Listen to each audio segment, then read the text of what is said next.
So welcome to the Nobody Speaks podcast. I'm super excited to be joined by our guest today, John LaMacchia from the band LaMacchia, also the band Candiria, for those of you who grew up in the hardcore scene like me, whether it was New York or not, because they definitely were out there hitting the road. That is another part of John's background. We are getting on today to chat a little bit about his new project, my new project, and we will be playing a show together August 5th on Long Island at Mr. Beery's in Bethpage. So John, thank you for hanging out this morning with me. Oh, no problem. Thanks for having me. It's a great way to wake up, honestly. Have a cup of coffee, have a chat, Yeah. It's a really nice thing. Yeah, that was the whole point I wanted for this podcast, was just, we were at a time where the world was shut down and people are fighting over politics and everything else. And I was just like, remember when we used to just talk about music and movies and we didn't let the small things in life get between us? Like, I want to get that back. Sure, yeah. And obviously being, have a musical background, the podcast leans very heavy towards music. But that's what it's about, man. I want to get back to how it used to be. So thanks for being a part of that, because it's little steps like that's going to help us move past the bullshit in this world. Sure. And yeah. So cheers. I appreciate it. It's interesting. I was never really I'm gonna just go out and say that I'm not really a big podcast guy. I'm really not. It's not something that I'm like, oh, I want to listen to this new podcast. Yeah. But I will say, promoting the album, I've done so many podcasts, and I didn't even like doing podcast interviews, but after doing I did a huge thing of a promo for like 3 months for the record. And I did so many podcasts, and you know what? I really do enjoy them now. I really enjoy them so much, and I appreciate them so much. And I really do understand why it's important to even have a conversation. And if it reaches even 5 or 10 people, it's like, you really can really do a lot with it. You can really give people a lot of information and talk a lot about what you do, why you do what you do, and all this stuff. So it's really full circle for me, and I'm actually grateful for everyone I get to do. So thank you.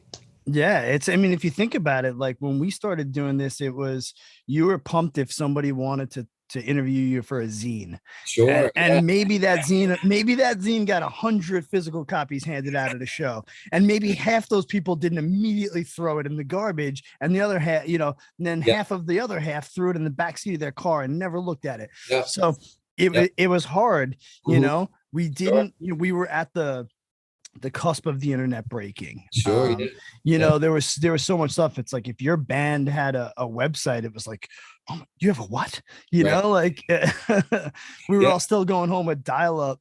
You and I were joking around about our email addresses, and you're still rocking the AIM address. It's like, those are the days of music where we came, and where it is now. Sure. Yeah. To me is just unbelievable. Mm-hmm. I feel like I wanted to fight it for so long, but now just embracing it has been great, especially for guys like us.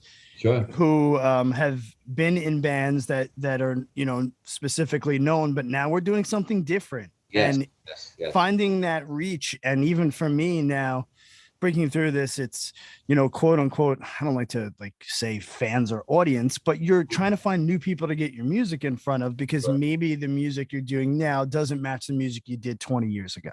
Right. So it's great to take those people along, but I'm enjoying diving into other music now so much more frequently, because the only way we were finding music was to go to shows. Yeah. And you didn't know those other clubs or those other bands, so you're not going to stumble across those. Yeah. So now we have endless ways to find new music, and it has broadened my musical mind so much over the last 4 or 5 years, very much so the last 2 years, because I'm someone that's always liked all different kinds of music. Even when we were just like tough guy hardcore kids or whatever in the scene, and tons of shows every weekend, I was still getting in my car and listening to The Cure and Stone Temple Pilots, and and Metallica. Metallica is one of those bands that just exceeded genres. But my son's name is Elvis. So that's how much of a music person I am. So now I'm loving that we can dive in and hear new stuff. Yeah. So when Chris was putting together a show, Chris Enriquez, shout out to Chris Enriquez, former guest and friend of ours. When he was putting together this show on Long Island, he wanted to do a show of kind of all people, from different genres that kind of also meant a little, something to him, people that he knew, like a family type atmosphere show. Right. And he was like, yeah, John from Candiria's got this new band. And I was like, oh, really? I was like, is it going to fit with what I'm doing? It's going to be like kind of strange, but yeah, I'm down. Let's roll. And I went, I sorted out, I put it on, and I was like, whoa, I was like, this is great. Not saying that Candiria is not great, but I was just like, this is not what I was expecting to hit my ears. And It's something that I was definitely, I think, yearning for new type of music from. Right. So your new solo album, which is out now, Thunderheads, which is a rad freaking name for an album, on Aqualab Records, is the new album. And now here's the thing. I don't want to say it incorrect. Do you call this a solo album? Is this John's solo album? Is this a band? You know what I mean? It's one of those tough things, because I know I did it too, playing solo for a while, and sometimes I'd have people play on stuff, and I was like, am I a band? Am I a solo project? So let you tell the story behind LaMacchia. Right. Well, I will say that this is probably the first time I've ever done something. It's actually not true. I've done something where everything came from me, but this was really an effort, and it was the first time for me ever using my actual name. So in essence, yes, this is a solo album. This is everything that is happening is under my scope. And even if it's other people playing on the album, it's definitely something where I'm directing a little bit more. Okay. And I'm it's more of a focused sort of singular vision. Right. Whereas in the past, I've done records where it's been mostly me, but I've done records in the past with guys like Greg Puciato from Dillinger Escape Plan, or like Julie Christmas from Made Out of Babies fame. Yeah. And it was more of a collaborative effort. So this is definitely more like I'm using my name. Everything is through my filter. If anyone else is performing anything, it's through a filter, which I'm controlling. So yeah, it's your baby. It's my baby. I came up with the art concept. It's definitely a solo album, and it's it's something that I was very hesitant about. It wasn't even my idea to use my own name. It was something that Chris Enriquez, once again, someone who was extremely passionate about what I was doing. Like, he was so psyched about it, which I'm so grateful for. And he had a conversation. He was talking to everybody. I'm sure he came. He was like, "Yo, John LaMacchia from Candiria is doing this." Yeah. He was doing that a lot, and he was talking to a lot of people about what I was up to. And he spoke to someone in particular, a guy named Rob Gross. I'm not sure if you know who that guy is.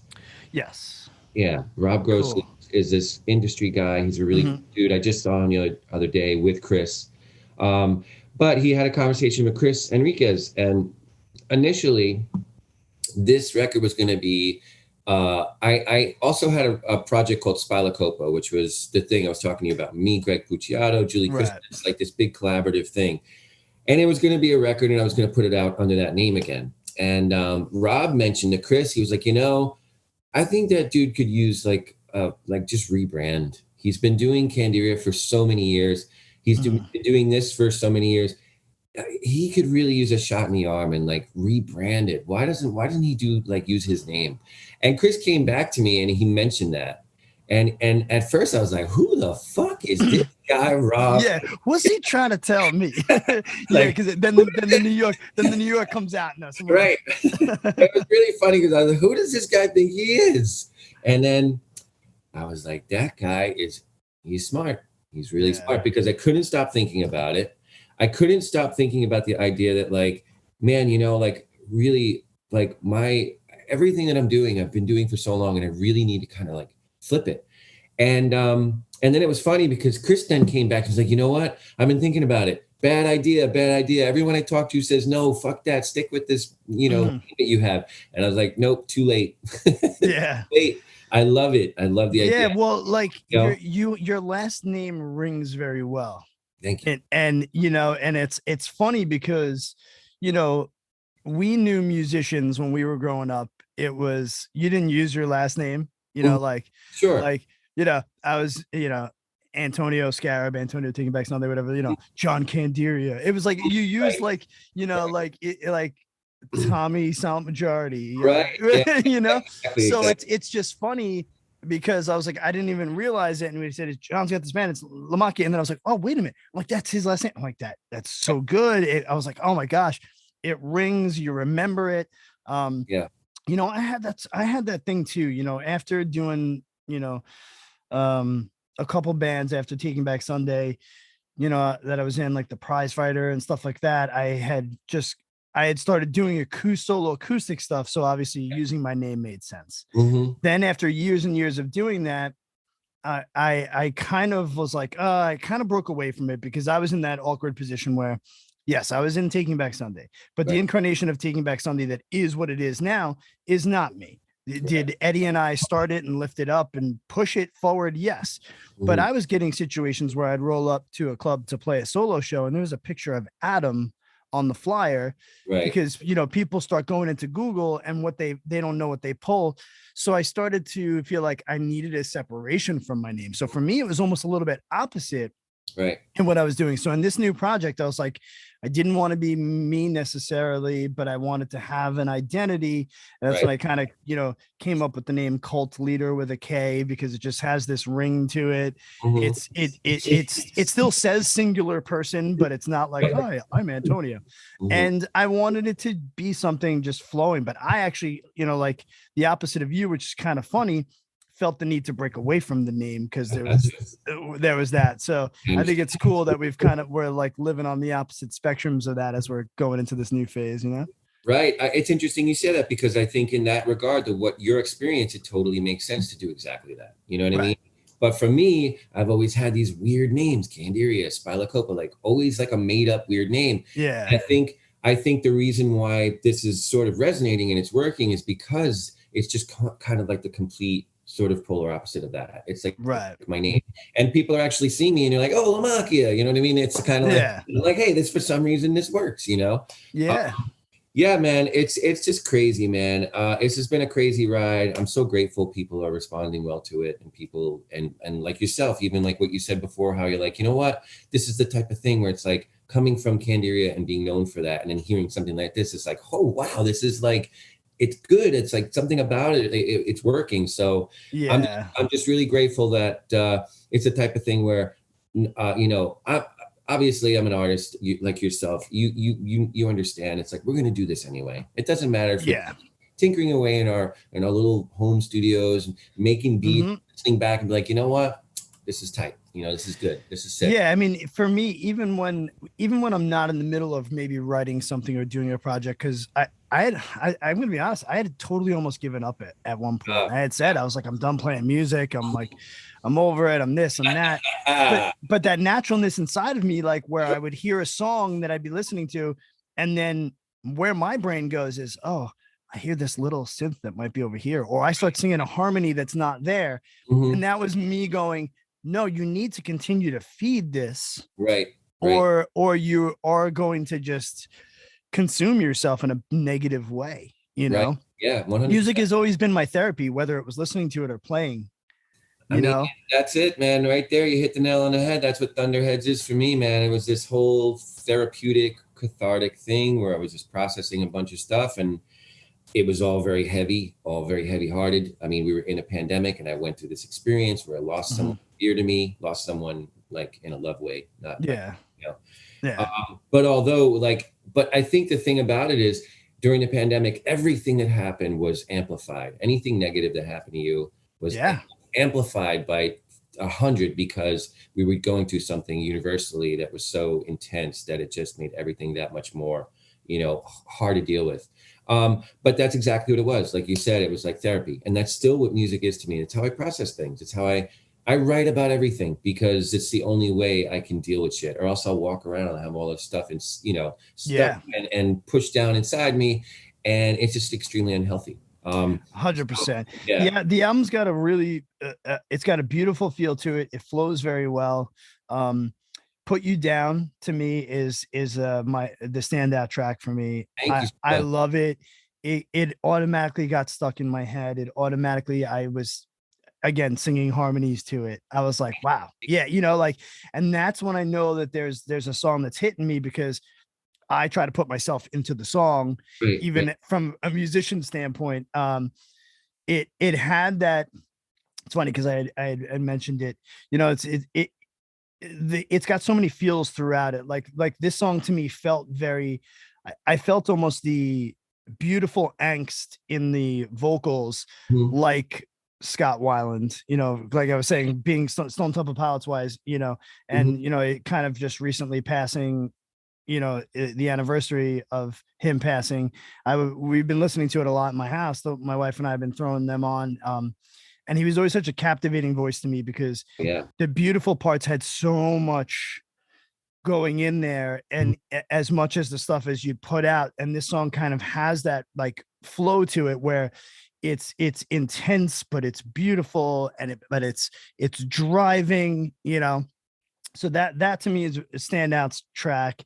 And Thank you. then you go down the album, and you've got something like Angela's Delight, which is, I would drop into, if there was a background music in my life, that song would have to be in there somewhere Thank you. playing. Yeah.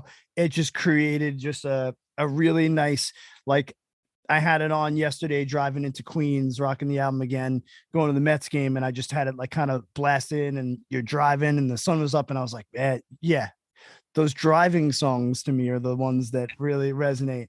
And Thank you. then, Why Are You the Way You Are, coming in with the beautiful acoustic. So it's like, there's so much, there's guitars, there's synths, there's multiple voices, and it's just creating a beautiful palette. I mean, Thank you I so much. make this comparison all the time. It's like cooking. You can't have, Mhm. this amazing meal is put together from a lot of different things. Sure. Those meals that are two things suck, Mhm. Right. like they're Yeah, not as yeah. good, It's you like know? this is a little bit more. Well, I will say this. The one thing that I wanted this to, the one way I wanted this to feel like a Candiria album was I wanted to take that sort of surprise element where you're hearing, and I'm not gonna, not. I will break it down as a very basic thing. Like there's an electronic track, an instrumental Right. electronic track. There's a hip hop track. There's a hardcore song. There's like, this blend of different styles of music. That was the one thing that I felt the album experience is going to be similar to a Candiria album. You're not going to hear Right. hip hop or this or that, but you're going to experience these different sort of music in different sort of parts of the spectrum of what music is. Yes. And it is pretty stripped down to basically three different things, like synth and beat based music, rock music, and like more of an acoustic sort of vibe. Yeah. So that is definitely something that is an interesting point. And I kind of felt like at first I thought it was a problem, like because I was writing, during the pandemic, and as most of us do, whatever we can write with around us, that's what we're going to do. I didn't Yeah. have a full band to work with, so I was writing at home by myself, and I was using whatever resources I had around me, and that's kind of just how the songs came together. And instead of fighting it, and in the end scratching my head, being like, well, how is this all going to come together? It was really Chris Enriquez and the label that were like, no, no, no, listen, it's gonna work. It's gonna work. We just need to figure Yeah. out the right song order. And I really have to credit them for I just can't I was like, listen, I know what the opening track's gonna be. I know what the closing Right. track's gonna be. I know that. The rest of it, I could come up with a million different things that would work for me. Absolutely. I And, know it's so you tough. know, Sometimes you need to let go and let that, somebody else put their input on that, because yeah, how do I know when a song is done? To me, it'll probably never be done. There's just a point where I'll play it for my wife, yeah, and if she gives me that nod, like she's really feeling it, I'm like, okay, cool. yeah, Again, not adding too much to a recipe, right, So I right. took my hands off of it, and then I was like, all right. But even when I was trying to come up with, again, song orders for this show on August 5th, I'm like, I haven't thought about a set list yet. This is Right. my first time I'm playing it. And then I had to like write down a couple different variations. And I was like, Sure. what do you think about this? Because I was thinking this is a closing song. And they're like, no, no, no, this needs to be your closing song. I'm like, okay, because I'll do it for 2 weeks and still won't be right. There's just a point where you have to let go. Yeah. And that's what it was like for me. I was like, I don't have a band. Mm-hmm. I kind of miss playing with other musicians. I haven't done it in so long, but this was another way. I was like, okay, well, I don't have to worry about a drummer because I'm going into Logic and I can create drums in here. Sure. Yeah. I'm like, all right, I don't have this. I don't have that. Do I know how to play the piano? No. But do I know what sounds I'm looking for? Yeah. So I had a small MIDI keyboard, and then I just went and I just started layering and I just started writing, and it organically just started flowing out of me. Right. And so then I was like, okay, let me upgrade the keyboard. Let me get some new synth sounds. I'm watching YouTube videos on creating the drums. I mean, I was like, I can do this. And before I knew it, I had 7 songs, and I was like, wait a minute. I'm like, this is actually happening. Right. And it's exactly what I've been wanting, what I've been hearing, again, like growing up listening to, The Cure being like my favorite band. Right. I mean, I love Depeche Mode, 9 Inch Nails. Like I was listening to all that stuff growing up anyway. Right. The kind of like new wave sound and kind of that whole catchiness but beautiful, but dark is something I've always been drawn to. Right. So now I'm like, you know what? I don't need a band because now I don't need someone chirping in my ear with the way that it has to be. Sure, yeah. I can just create, but I can create bigger now. Right. And sure. That's where this project has come from. And, like you said, it's just mixing in the things, for me, it's, one day I would love to put a full band around this, but, you've pulled in a bunch of musicians for this record. And it's great. So what are some of the people that really, stood out in this all-star cast that went into Thunderheads? I mean, I will say, I think they all stand out, and that's the reason why I worked with them. I mean, Mike from Candiria, who I'm so blessed to still have coming around, being like, hey, what are we working on? Right.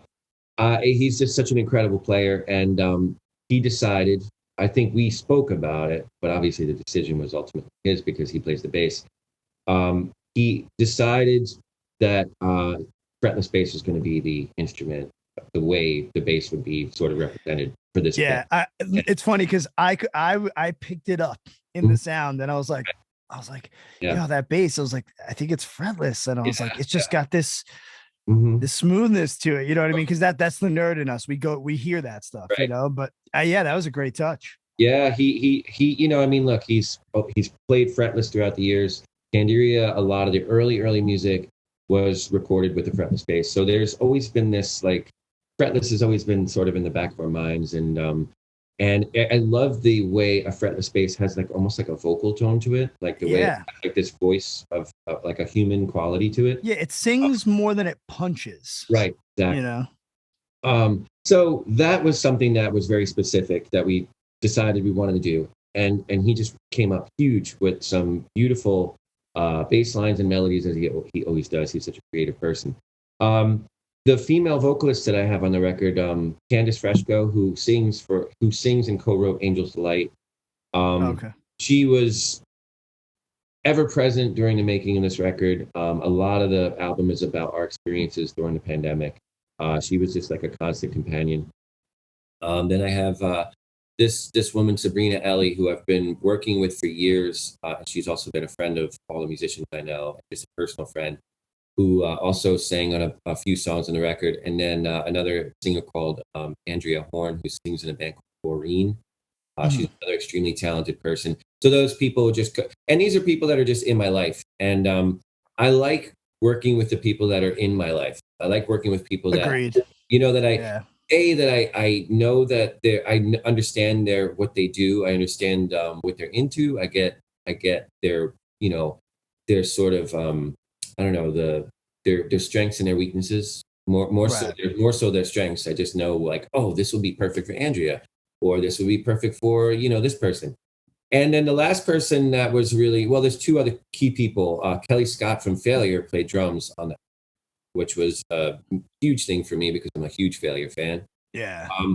And that was awesome. And that came about because he was just playing drums for anyone during the pandemic. He was just like, his whole thing was like, he would start posting on Facebook and be like, hey, I'm playing drums for anyone who needs drums. I don't care if you're a beginner. I don't care if you're, Right. huge artist. That's amazing. You need drums, you send them my way and I'll lay tracks down. And he just started playing drums, and I forget how many records he played on, but I was like, this is such a great idea. Actually, Mike was like, dude, just get Kellii Scott, Yeah. Like, Bing, why the hell didn't I think of that? Yeah. And also Andrea Horne from Vaureen also built a relationship with him, like on Facebook or whatever, talking about music and stuff like that. So there was a connection there as well. So I think Andrea was also looking for drums.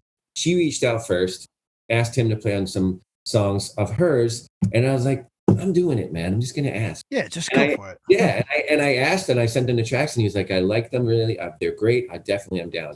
Yes. And then the last one of the most important people, Mario Quintero from the band Spotlights. He mixed most of the album and mastered the whole thing, and he oversaw the production. He performed on some of the songs, and he was really crucial in sort of all the different songs have these different qualities, like we were talking about before. And he just found a way to make them all like sort of connect in a production sense, which I think without him, it may not have come off properly. Yeah, I agree. Yeah, I know what you mean. I have that person in my life. My best friend Scott Gross, who used to be in From Autumn to Ashes. Oh, okay. Yeah. So wait a minute. I think I know that name. Yeah. You've definitely crossed paths with Scott and Fada back in the day when he was in it. But he's always my guy to go to. And when I had all these tracks, I'm like, yeah, I've recorded them. I've got them and I know how I want them to sound, but I don't think I can get it there. So that was that next hurdle. Right. And then I sent them off to Scott, who is usually either doing like metal bands, hardcore bands, or like hip hop, and was like, this is what I got going on, man. I was like, can you make this? And 2 days later, the first track he had sent back to me, he's like, what do you think of this? And I'm like, did you reach into my head? And like, and so it's like, without him, I wouldn't be able to get there, because that's what he does. He takes your vision and makes it come to life, right? In a way that I know that I can't. So it's lucky to still have him in my life after 30 years of knowing each other, and he's been like crucial to the record. So I know what you mean. There's really needing that person to kind of take that and all wrangle it in and make it come to life, Right. You mentioned something before, and I wanted to ask you about this, because we're talking about like the process and how things all come together.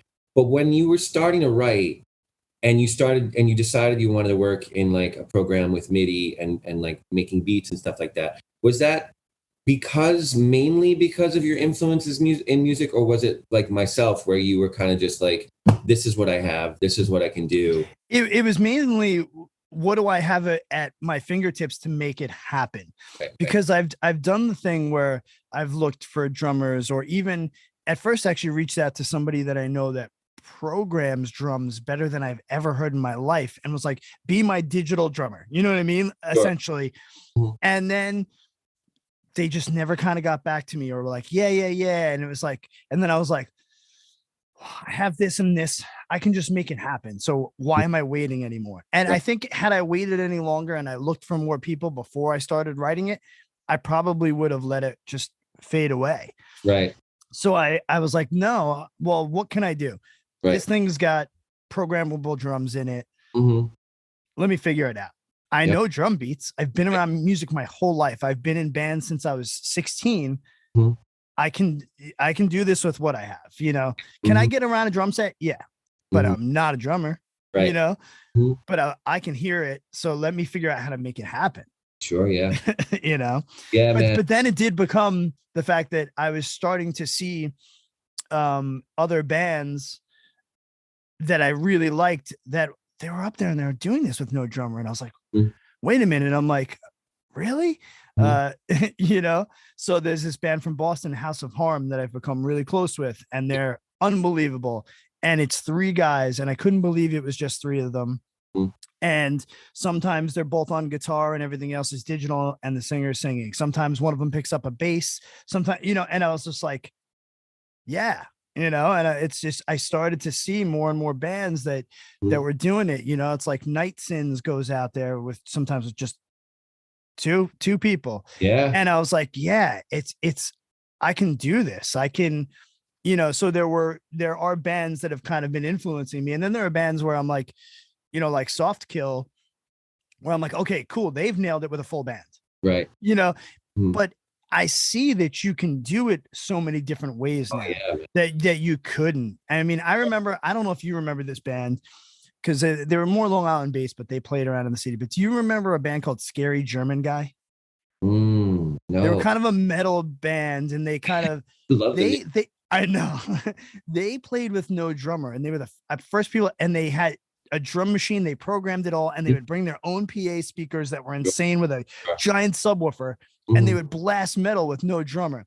And that was a little weird back then. Right. But things have changed a lot. Right. Now it's like I can get up there with a keyboard and a laptop and blare it, and it'll sound great, So I figured out how to use the tools that I had at my disposal to create what I was hearing and not be pigeonholed into having to find a bunch of people, having to book a recording studio. And it's now paid off. And will it continue to morph? Yeah, probably. I hope so. But right now I'm very happy with what I was able to get out, because it was boiling inside of me. And if I didn't get it out, it was going to be, it could have gone bad.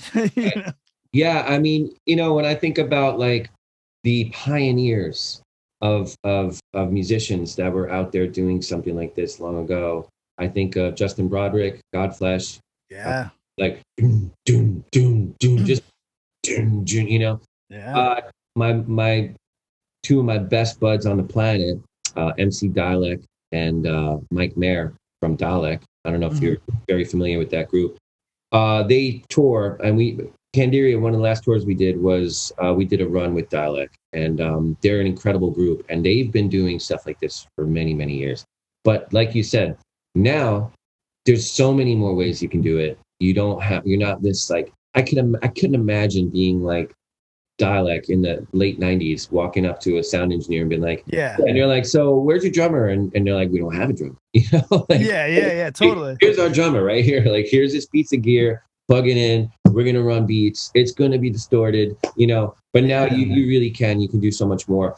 And it's interesting you said that, because for our live show, we do run some backing tracks. There are beats that we run that we play along to. There's some textural stuff that we run in the back.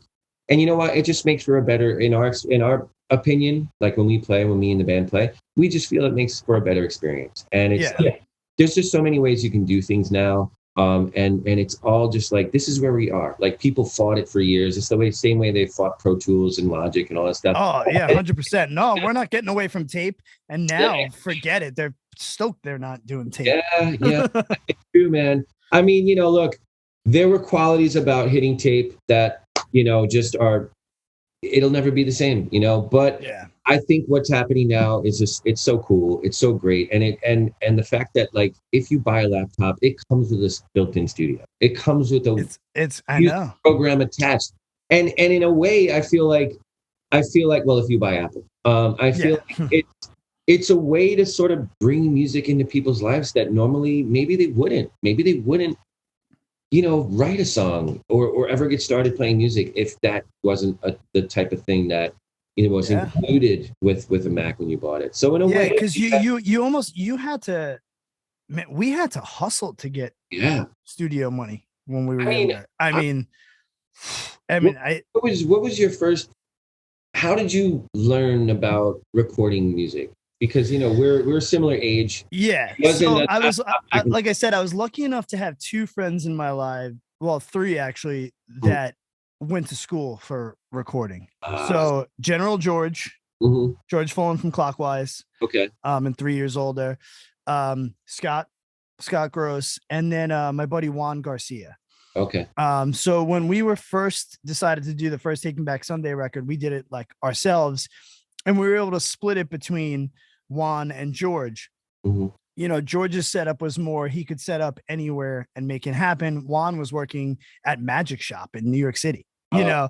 and it was like, we got the friend day rate and just went in there, and so luckily, at like 20 years old, I had these people around me doing it. And I just tried to absorb everything when I was with them. And if I wasn't in the vocal booth, I was over Juan's shoulder and over George's shoulder looking at, okay, I see how this is working. And, and just kind of was like, all right. And then at one point when Scott had left from On to Ashes, we lived together, and, he was starting to record bands again. Cause now it was like, well, I'm not going to be on the road. Let me, get into what I do.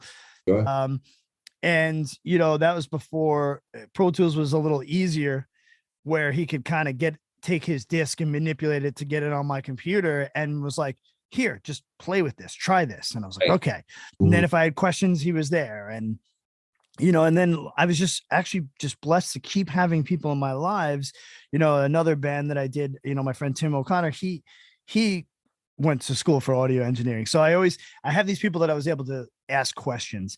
Right. And then it was just, man, realizing that all the answers are on YouTube. And I was like, let me just go in. If I get stuck, I'll call somebody, and that's how I was as a musician. I never took lessons. I learned how to play guitar because my mom handed me an acoustic, taught me Blowing in the Wind by Bob Dylan. And that was it. As I would nail those 3 chords, I'd ask her for another chord. And that's kind of what I did with my son. Right. I bought my son a guitar when he was too young to play one, because I wanted him to just like have it, own it, didn't push it. After a few years, he came to me and was like, Dad, I want to learn chords. So finally at 9, we sat down. I would teach him like one a week. I'm like, you get that one, I'll teach you another one. Now he's 11. He's in a music school in my town. They have a little band. They play around. He's got a ukulele, and he learns songs on YouTube in like 2 seconds. He sings them. My daughter sings, and it's just crazy because I almost learned from them and learned from him that I can get all the answers now and figure it out. I've got the ear. I've got the passion. Right. You can go and get and figure this stuff out, because he was doing it at 10, at 44, like it's like, so what we have at our disposal now is so much better than when we were younger. It's crazy, man. So I look at him and I'm like, dude, when you're 16, you're going to be past where I am now musically. It's true, man. Like the way we grew up, and having to like seek it out and be around people who sort of did these things. Like my experience was, I was very fortunate enough to be in a band with Ken from Candiria, who was, not only did he know about music production, but he also knew about graphic design. Like I was like, I'm crazy if I'm not just going to absorb every single thing from this. Yes. Guy. So, but the way kids right now, oh my God, man, you don't need anyone. You see access to the internet, YouTube, and you can be taught by the best in the world. It's unbelievable. Like he picks up songs and learns them and just starts playing them. And I'm like, what? I was like, we used to have to go to like a bookstore or a music store and buy like the sheet guitar tab sheet music, and I think about that and I'm like, I'm laughing. I remember trying to hunt down the Pearl Jam 10 book, like back, when that record hit, it was in my Discman at that point, because that was the first actual CD I bought when I finally was like, all right, I'm taking the plunge. I'm buying CDs now, but I remember looking for that book everywhere because I didn't have the ear yet to figure that kind of stuff out. Right. I was young, I couldn't just go on YouTube and have someone show me how to, play a lick and what chords are in something. They have apps now. There's like you download this app and it's got every freaking song in the world. Do you want the acoustic version of it? Do you want this version of it? Boop, boop, boop. You could play along with it. I'm like, what the fuck, man? It's like crazy. It is crazy. But I will say this: I think there was something lost in it's never just like, oh, it's all good. There's something about it that mystery of what music is, learning tablature, learning sheet music. That's some of the things that I think get lost in sort of this transition that we've all experienced. And that's why I put my son in lessons and in a school, because I didn't take lessons. That's the way to go. And I was like, I want you to have both of it, because I know what it's like to just, I didn't learn any of that stuff. Right. I just figured it out and then jumped into a room with like 4 or 5 other people and made music happen. Right. And it was, that's why you were in your practice studio 4 nights a week, and you were playing, 3 times a weekend sometimes if you could, even if you weren't traveling the world. I mean, when I was in Scarab, like we were playing every weekend. If it was in enough of a drive for us to come home at night, we did it. Right. I mean, we would drive up to Boston, play the Middle East, and then come home that night, it's just, that's what we did. We only got better by playing. Now you can't, I can write something, just like put on the voice memos on my phone, text it to you. You can record something to it on your computer, send it back to me, and I can we don't even need to be in the same room anymore. Yeah. So there is a benefit to that. And seeing what a lot of musicians did over COVID, I think has been pretty amazing. I mean, it was pretty inspiring to me to watch, what Chris was doing with the interviews, on the Vitus Instagram was great. A lot of these musicians were, doing collaborations now just through the computer, because now it's like you had time. All those musical minds had to sit for like a year and a half and not do what they do. Therefore, some of them it either destroyed, or some of them it birthed all new stuff. Sure. Yeah. So we're kind of lucky that at this now influx, it's like there's no lack of music on a Friday when I go to my Spotify and I check out. I mean, it's unbelievable. And yes, is there sometimes there's too much water in the pool and it's overflowing and you can't sift through it. Yeah. But if you take the time, the payoff is just phenomenal in now what's out there and the reach you can have. Sure. Yeah. So it's like, I don't get discouraged. Hey, yeah, but I'd love to be playing with big bands and big clubs and stuff. Yeah. And hopefully I get there. But the fact that I know that I'm reaching somebody, I can reach someone on every continent right now with the 2 singles that I've dropped so far is just, it's mind blowing to me, because the thought at 18 of somebody in, Italy or England hearing my song was like, well, I don't have a label over there. We're not touring over there. Oh, well, how are they going to get it? Right. But now that's so much different. So it's like, I know I can reach a bunch of people just from my bedroom. Right. It's amazing, man. And, the whole sort of, shift into the new way things are done. It's just, everything is constantly changing, and you really have to just kind of be on your toes with it a bit. That's what I find. Yeah.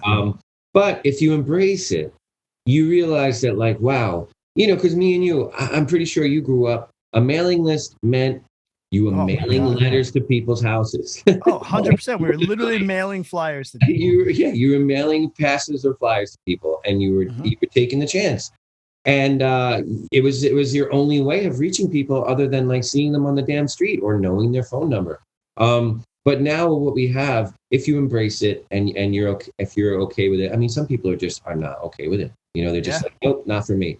But if you do embrace it and you do have a record out, and you are willing to step out of your comfort zone and step into something new like TikTok, which I have been, which is kind of bizarre to me, but whatever. Same, I know. I'm doing my best with it. But it's hit or miss. I don't fully get it just yet, but I'm working on it. And some of the things I do at TikTok work. Some of it I'm like, why I don't get it. But that said, it's funny, man. Matt from High on Fire sent me a message on TikTok. He's like, hey, man, just wanted to send you, give you a follow. I'm trying to figure this shit out. I have no idea what to do, but just figured I'd say what's up. I'm like, dude, thank you so much. Hell yeah. Right back at you. Gave him a follow. I was like, I don't get it either, but we'll figure it out, you know? Yeah, I'm like, cool. I'm just looking at videos of corgis Yeah, because I know. Google knows that I have two corgis. Ah, So so I'm like, it's okay. madness. Yeah. But if you can sort of get a little bit of a handle on it, if you really sit back and you think about how much you can do with it without leaving your house and spending money on gas and traveling to Boston or Albany Yeah. or Florida or here or there, and you can do so much in your home. And if you can wrap your head around it and sort of embrace it and sort of approach it from that, sort of, I'm going to really get good at this. I'm going to work on this. You can really do a lot. You can do a lot for way less of an effort as it used to be back in the day with touring. I don't think you can do away with touring. I think people for sure. And that experience is so important. Like I'm that's the personalness I'm missing and I'm still craving. And once August 5th comes, I think I'm going to be like an animal begging anyone to let me just throw me on the show. Cause I need to be back in that. I need to have that connection. I mean, going back to shows after COVID, it's meant so much. Now my wife and I are like, oh, what shows do we have on the schedule? What's coming up? Because now it's like, we're not going to pass up on it because, there's a bunch of things I did pass up on, like the last show that happened pretty much on Long Island, I think before everything shut down, the Get Up Kids played an Amityville music hall. And I was like, I had so much going on. I was like, I can't go, it sucks. I'll see him again. Next thing you know, it was like, boom. Right. No, you're not going to see shit. You're not doing anything for a while. Right. Sit back and relax, so now it's like, I'm jumping on the opportunity and, like touring is becoming, more people are touring now, but also they're all trying to get out there. So maybe they don't hit your city. Like I'm seeing a lot where they're like, I'm like, because now the clubs are overbooked. Sure. Now you need to fill these 2 dates and you can't because every club in the area is like, no, we have something going on that night. Yeah. There's no spare nights anymore. It's true, man. It's really, really hard to book right now. Really hard. I mean, I was just talking to Dave Castillo from Vitus, and it's just really hard right now. I mean, I did get an offer recently because there's a lot of new venues opening up, but it's at a time when there's another thing happening that you know what I mean? It's really hard because, like you said, everybody's booked up. Or another thing that comes to mind for me is I think people might be avoiding certain cities because COVID is still an issue. Yeah. There, you know what I mean? Yeah, no, it's very, very true. It's true because and I know there's also I think the clubs, and this is where it kind of sucks. But I get it. The clubs are getting, I think, harder and harder because they need your dollars, our dollars. Mm-hmm. They're being beyond strict with the mileage clauses. I think those miles are getting longer. Oh yeah. I agree. And it's, it sucks because, sometimes people don't grasp the geography. Mm-hmm. Okay. So you're playing in Brooklyn.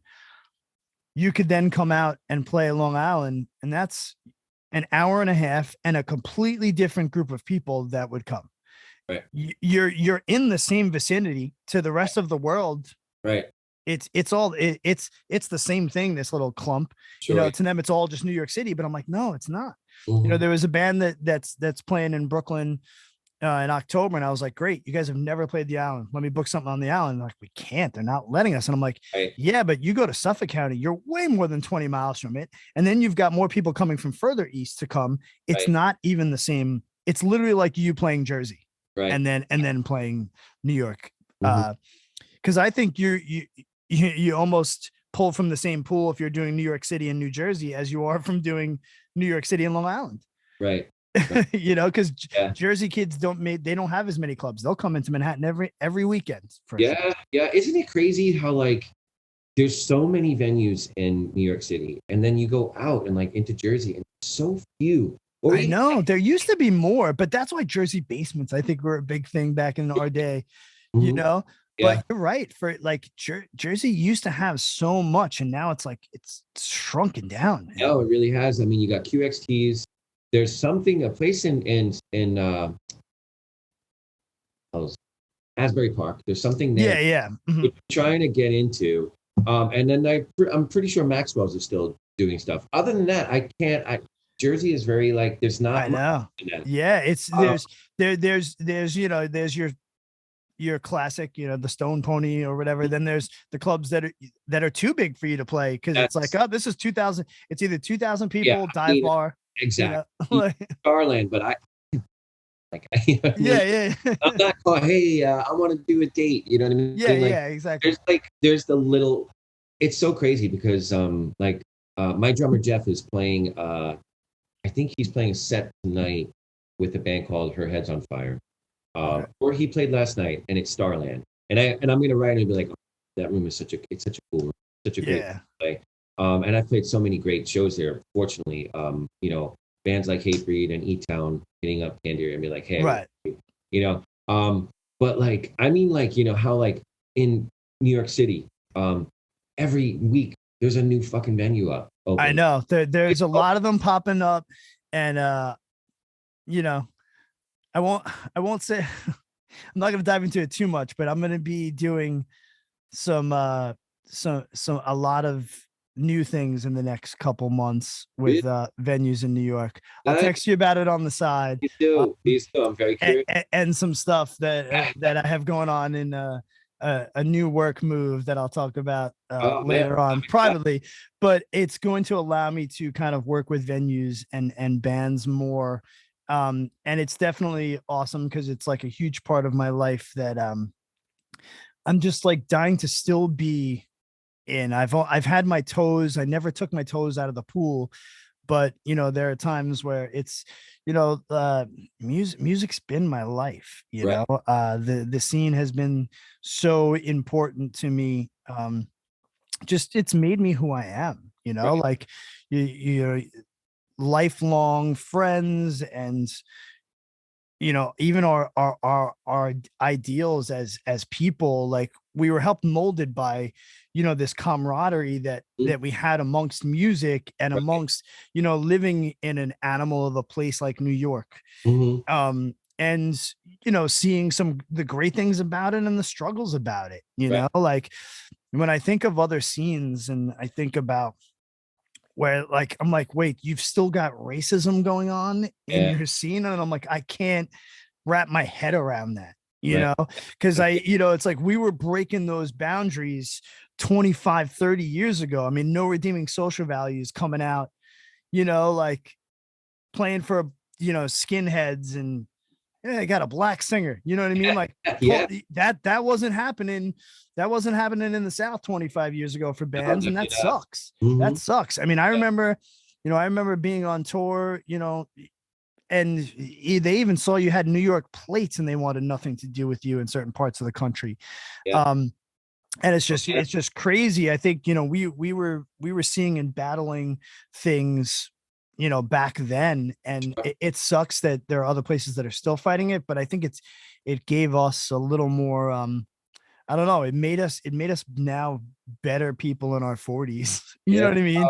I agree, man. I really do. And I do think it's I hate to say it, but I don't want to get too deep into politics, but a lot of this stuff is politicized, you know, and if you're on the side of the fence, you're more apt to be more like reclusive and in your own little world, me and mine, you know. And if you're not, you're bound to be more open-minded and more welcoming. And I do think there's some work that we all have to do as a country there, and kind of 100%. How the hell are we supposed to, you know, how do we do this? How do we, you know? Yeah, and I think how we do it is finding the common grounds again. We are not going to be 100% with anyone. You're not going to be 100% on every thought and ideal with your partner that you're married to, or the person that you're dating, or your brother or your sister, you know, and it's like, where's the common ground? Because we're going to be sharing this place. Right. Yeah, that's it. 1,000%. We're not, you know what I'm saying? We're not going to go all off and buy our own planets and have our own rules and laws and regulations. It's like, find the common ground and the understanding, and then maybe we can evolve, you know, like we're just, there's too much separation. So music and movies and things like that has always been, I think, that thing that it's that universal thing where people can kind of get together. So we're lucky to speak our minds and let it hit other minds and let people absorb it and share those things those ways. So, you know, music and the positivity in it it's important, man. It gets you through so much stuff. You know, It it's really like does. you know, I've battled depression through music. I've you know I know what I can listen to that's going to pick me up. I know, you know, what's gonna, you know, when I'm cooking dinner, what's that thing that's gonna make me liven up or move to.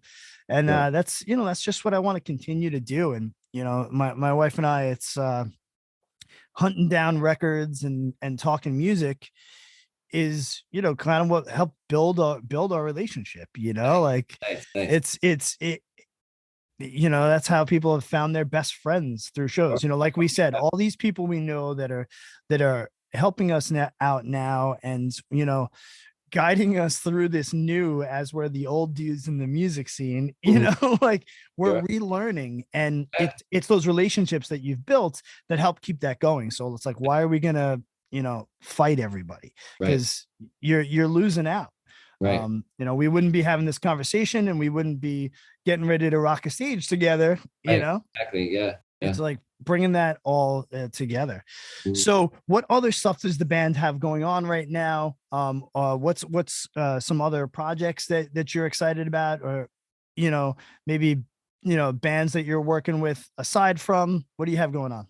Well, it's funny you asked that. I do play guitar for one other music project, the band called Green Lady, and it's really cool. It's a really cool project for me because I've never played in a like psych folk alt country band, Okay. and that's really what they do. It's two of my best friends, my friends Joe and Sylvia, um, and they just write these songs, and it's really stripped down. It's an acoustic guitar. They both sing, and I play electric guitar for it. We just played a show in Coney Island at the Coney Island Brewery. Cool. Shout out to Jerry Farley. I don't know if you know that guy, but he has been putting on shows in. I know. I see it. I was like, man. I was like, I got to get in on that. I was like, Yeah, if you want to go down there and play, I can totally set you up. yeah, man. I'd Jerry's a love great to. guy. He would totally be very happy to have you down there. Yeah. Um, but yeah, so that's one other thing that that I do musically that I take a lot of pleasure and pride in, because at this point, as a trio, we're sounding really really good, and the music's very different. They base a lot of what they do on like folk music from like this 1600s. Like it's very strange, Wow. That's but cool. I'm definitely gonna check it out. yeah, it's really interesting. I mean, there's no music out there in the world right now, but it's Oh, really okay. cool. It's I don't want to paint any pictures because that might scare a lot of people away. Yeah, But yeah. the music is very soulful. It's really beautiful, and it's through the lens. That music is through the lens of people that are from here. You know what I mean? Cool. From a modern time. So Yeah. uh, Green Lady is something that I do. You can check them out. Green Lady Music on Instagram. I think that's their only social handle at this time. Cool. Besides that, I got LaMacchia going on. I'm playing these shows. I'm doing the date with you on the 5th. On August 6th, we're in Philly with Hero. Cool. Hero will be on our show on the 5th as well. And on the 7th, I'm with Hero again at Lucky 13 Saloon in Brooklyn. So that's it. For now, that's it. We're doing a weekend of dates, starting with the show that we have with Cult Leader with you. Cool.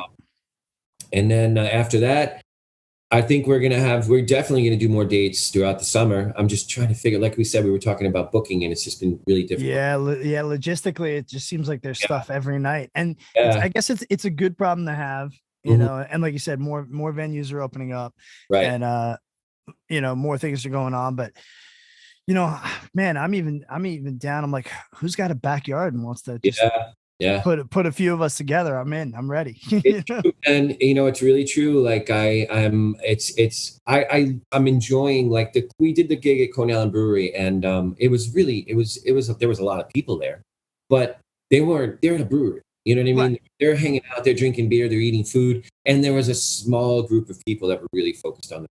Yeah. And I'm enjoying those sort of intimate, sort of experiences where you're capturing the hearts of like a handful of people at a time, and it's a really fun time to sort of like for me in my life, like reconnect with like these small little experiences where you just meet a handful of people like, wow, this is really fucking cool. Thank you so much.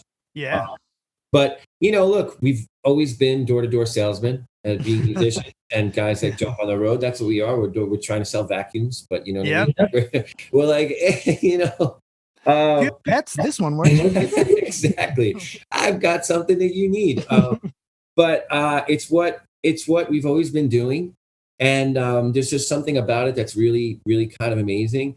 And I think the thing that I'm looking forward to with this weekend of dates is just meeting some cool new friends, making new friends, meeting new musicians, meeting new bands that are doing new things, and young bands that I'm excited. I'm excited to meet new people and just get on the stage and share the stage with them and have like a great experience together. And, if the shows are, lightly attended, I don't really care. I just want to play. I want to get on the damn stage and play. I think we're going to have some good shows. I really do. I think we're going to have some people are going to come out. I have a good feeling about it. But if not, I don't care, man. I just want to get on that stage. I want to play to some new people, no matter who they are, even if it's just people in the bands and in the venue and just people that happen to be there. I think that's there's something really humbling, but also like it's important. Those are important shows. Yes. There's something special. There's something special about those moments. I mean, I honestly, some of my best memories of seeing music is in those small little times and the people that were there and in that moment. Cause those moments can go away quick in so many different ways. We've watched bands, in our scene blow up so fast and get to a point where they weren't accessible or, and it's like, we had those little moments in those times, and some of the best conversations I've ever had and some of the greatest people I've ever met is in those smaller, intimate moments. I miss Roseland, but you could go to Roseland and then a week later realize 4 or 5 people you knew were there that you didn't run into. Right. Exactly. So there's something to be said about those. That's an important foundation, I think.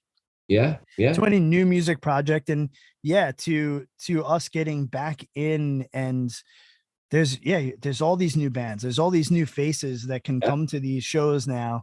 And, it's like you and I have probably been at the same shows for many, many years. Oh yeah. And this is the first time we're talking, and it's crazy. When you really think about it. It really is. It really is crazy, man. If we ran down the list of the similar people we know, it would go on and on. So we're getting back these little moments and building new stuff, and it's super excited about kind of what the future holds. And I think 2023 musically is going to be it's going to be an even bigger, better animal, and I'm pretty pumped. Yeah, same, man. If there's anything we can say that, like I said, that's come out of the negative, is so much new music and,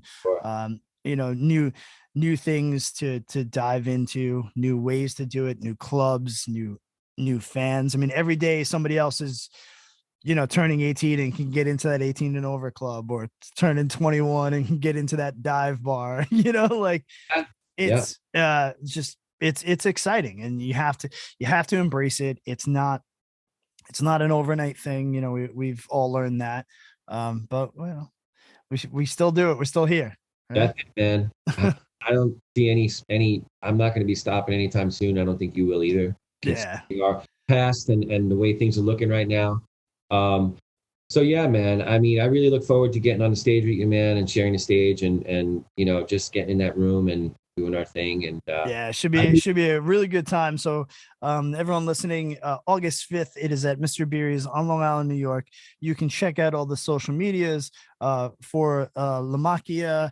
You will see all the dates, all the things going on. Check out the album. It's been spinning a lot on my Spotify.